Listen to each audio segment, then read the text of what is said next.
नमस्ते साथियों, वंदे मातरम, भारत माता की जय। जय गौ मां। साथी राजीव भाई अमर रहे। साथियों, मैं आज जिस विषय पे चर्चा करना चाहता हूं, महर्षि शल्या का नाम आपने सबने सुना होगा। सर्जरी के जो जनक थे। आज भले ही सर्जरी का दावा कुछ पैथी करती हो कि हम सर्जरी करते हैं, लेकिन महर्षि शल्य जिसने सर्वप्रथम सर्जरी की, शल्य चिकित्सा की शुरुआत की, तो कितना बड़ा उस ऋषि ने काम किया और उसकी जरूरत क्यों पड़ी। आज हम इस पे बात करने की जरूरत क्यों पड़ी। मैं घटनाक्रम याद करता हूं, अभी 2 महीने पहले का। संयोग से मेरा भतीजा था, उसको एक ऑपरेशन हुआ था अपेंडिक्स का। और जब मैं हॉस्पिटल में मैं देख रहा था लगातार 3 से 4 दिन, असल में वो थोड़ा क्रिटिकल ऑपरेशन था। तो ऑपरेशन के बाद जब उस जख्म को सुखाने की बात आई या उससे ऑपरेशन को में इन्फेक्शन ना हो, उसके लिए जो दवाइयां दी जा रही थी वो मैं बहुत बारीकी से देख रहा था। सिर्फ वहां नहीं, जब भी कई बार संयोग से इन हॉस्पिटलों में किसी पेशेंट के साथ जाना पड़ता जहां सर्जरी का विषय आता है, तो कई बार बहुत बारीकी से देखता हूं। और ताज्जुब ये होता कि किसी भी ऑपरेशन में, चाहे किसी चीज का ऑपरेशन हो, बाकी तो एंटीबायोटिक दी जाती है, उसके साथ साथ सुबह शाम पैरासीटामोल का इंजेक्शन भी दिया जाता है 1 1 ग्राम का।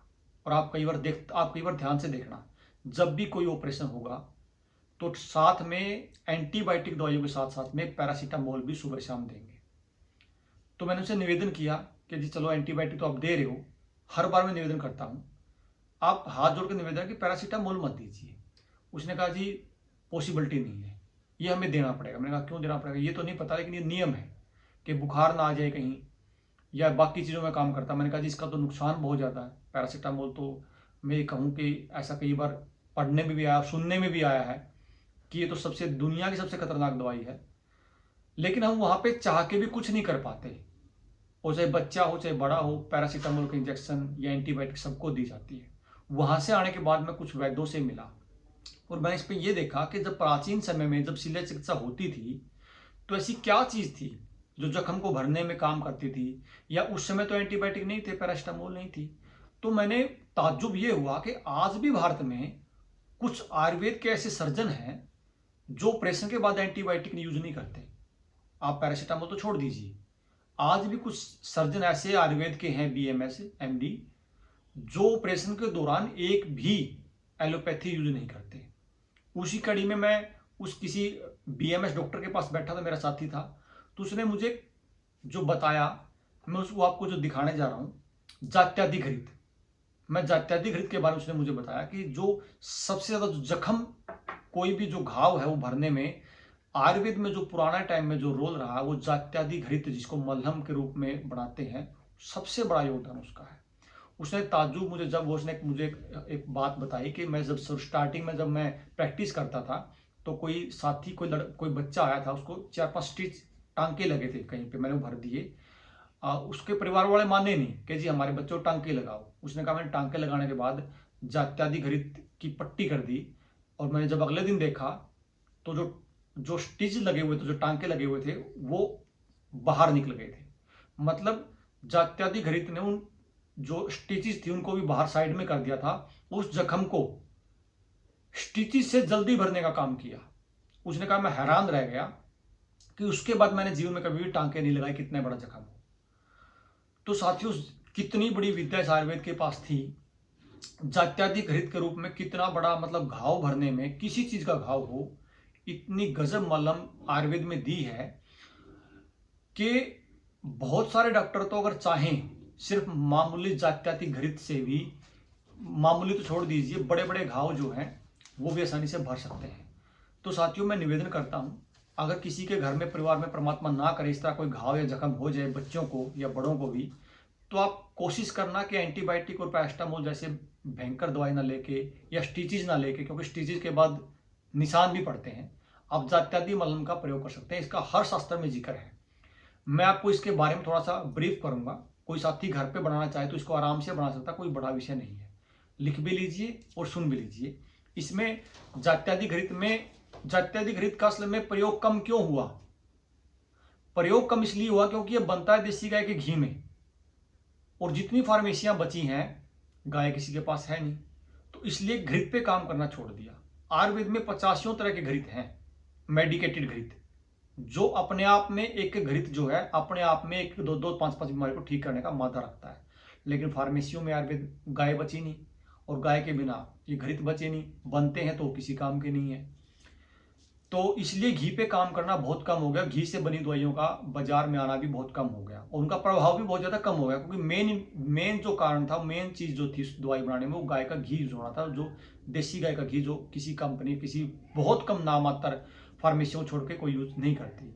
तो जात्याधिक जिसके घर में देसी गाय का घी है, जिसके पास है, अगर आपको लगता है कि मतलब बना सकते हो, तो बहुत आसान सा फार्मूला है, इसको रख लीजिए। कभी बच्चों को, बड़ों को इस तरह की बात हो जाए तो आप इसको घर पे आसानी से यूज कर सकते हैं।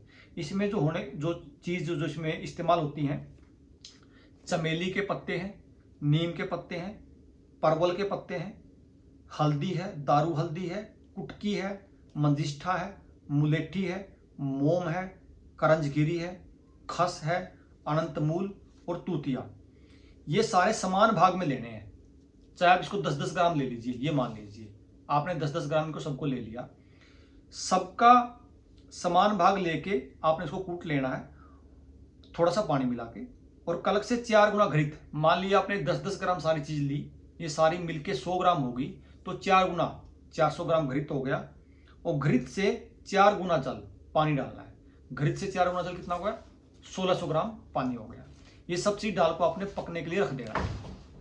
अब इसके बाद आपने क्या करना है, जब घृत पाक हो जाए, जब घी बच जाए, तो आपने इसको छान लेना है घी को, और बची हुई औषधियों को, जो औषधि बचेंगी आपकी, उसको अपने धूप में सुखाना है। जब धूप में पूरी तरह सूख जाए, उनको बारीक कूट के कप्पड़ छान करना है, बिल्कुल बारीक, बिल्कुल बारीक कूट के कप्पड़ छान कर लिया। उसके बाद जो घी था, आपने इस घृत में वो जो पाउडर मिला के रख देना है। ये जो आपका, अगर आपको लगे कि आपको सही बना के नहीं बनाया, तो ये इस तरह की मलहम टाइप बन जाएगा आपका, जो देख रहे हैं ना, ये मलहम टाइप आपका बन जाएगा।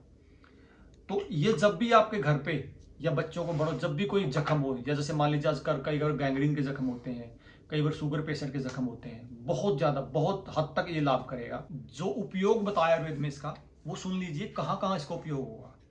इसका उपयोग नासूर बोलते हैं, जब घाव बहुत पुराना हो जाए, पीड़ा युक्त वर्ण घाव, मतलब जिसमें पीड़ा होती हो, जिसमें रक्त निकलता रहता हो, या जैसे मान लीजिए ताजा घाव भी अगर है जिसमें ब्लड बह रहा है, तो अगर आप इसकी पट्टी कर दोगे, तो मतलब वो जो ब्लड है, वो ब्लड, खून जो रुक रहा है, वो बंद हो जाएगा। मकड़ी का घाव हो, अग्नि से जलने, अगर आग का जला हुआ, तो वहां भी ये बहुत गजब काम करती है। गहरे घाव भी ठीक करता है। इसको मलम की भांति लगाने से मरम स्थानों के घाव, मरम स्थान के जो घाव होते हैं, जो बहुत लेट भरते हैं, क्योंकि शरीर में जो मरम होते हैं, उनके जो घाव है बहुत मुश्किल से भरते हैं, वहां पे बहुत गजब काम करता है। पीप युक्त, पीप मतलब जहां पे ऐसे मतलब पस चल रही हो, इस तरह घाव जो है, और फोड़ा आदि के घाव भर के अच्छे हो जाते हैं। तो आप जिस तरह कोई फोड़ा किसी घर पे है, इस तरह के जहां भी आपको जख्म लगे, जो बहुत ज्यादा दिक्कत आपको कर रहे हो, बार बार परेशानी आ रही हो, क्योंकि ऐसे बहुत सारे साथियों फोन आते हैं, जी घाव नहीं भर पा रहा है, ऑपरेशन के बाद भी कभी घाव नहीं भर पाता, तो आप इसका इस्तेमाल आप कर सकते हैं। तो साथियों, आपसे निवेदन है कि अगर हमें इन पूरे इस मकड़ जाल से पीछा छुड़ाना है, तो आपको थोड़ा थोड़ा प्रयोग अपने घर पे भी आप कर सकते हैं, छोटी छोटी चीज़ों के लिए। हर बात के लिए जरूरी नहीं कि डॉक्टर के पास ही जाना पड़े, हर बात के लिए आपको भागना पड़े, हर बात के लिए आपको बड़े बड़े ऑपरेशन ही करने पड़े। तो आपको उस पर वीडियो अच्छी लगे तो इसको शेयर जरूर करना, क्योंकि आप जैसे इसको शेयर करोगे तो लोगों का आयुर्वेद पे विश्वास बढ़ेगा, और लोगों को पता लगेगा कि आयुर्वेद में कितनी गजब गजब की औषधियाँ ऋषियों के द्वारा हमें दी गई हैं, और किस तरह जब ये एलोपैथी नहीं थी, तो उससे पहले क्या भारत में व्यवस्था थी, क्या भारत में सर्जरी की व्यवस्था होती थी, किस तरह भारत में ऑपरेशन होते थे। आज भी भारत में कुछ इस तरह के वैद्य बचे हैं जो शल्य के हिसाब से, जो महर्षि शल्य ने जो बताया, उस सर्जरी करते हैं, छोटी छोटी सर्जरी भी करते हैं आज। और हम अगली वीडियो में होता है 2-3 वीडियो के बाद एक साथी से मिलवाएंगे आपको, जो आज भी प्राचीन तरीके से सर्जरी करता है। तो नमस्ते साथियों, वंदे मातरम, भारत माता की जय।